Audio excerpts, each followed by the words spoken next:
So there was a by-election in Wellingborough last night and, as predicted, Labour won.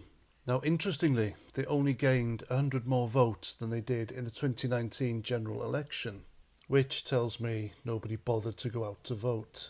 Now this election result in Wellingborough tells me three things. First of all, the Tories are finished. The Conservatives are just no longer Conservative. They haven't done anything Conservative for quite some time now, even under Boris Johnson. All the Tories have to do is to put boats in the channel to stop illegal migrants crossing it, which will gather them some support, I believe, but they won't. Because I strongly believe that it's not Labour that'll win an election. It'll be the Tories that lose it. And then, secondly, nobody has the appetite to vote for reform. All right, they came third with 13% of the vote. But the Tory voters simply didn't cast their protest votes by voting for reform. And if they did, then they'd have had more votes, but they didn't.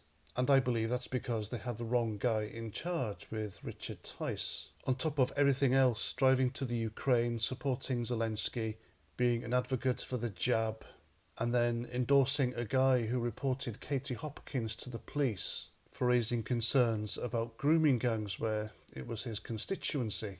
I mean, I've said it from the start, Richard Tice is the wrong guy for reform. And unless they buck their ideas up and Nigel Farage returns, then it's pointless. They may have come third in this by-election, but it wasn't even a dent. And thirdly, get ready for a Labour government. I think any protest votes will go to Labour rather than Reform. So it'll be quite literally open borders. They will get us back into the European Union through the back door. And unless you're some weird wokey-cokey, then you haven't got no future here. Our existence won't mean spit.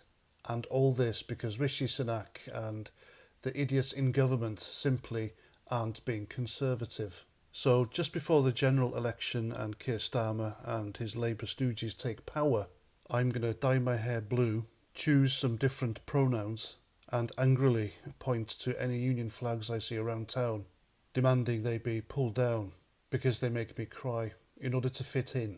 And that's that. I'm past 49. Thanks for listening. And until the next time, Roger Trout.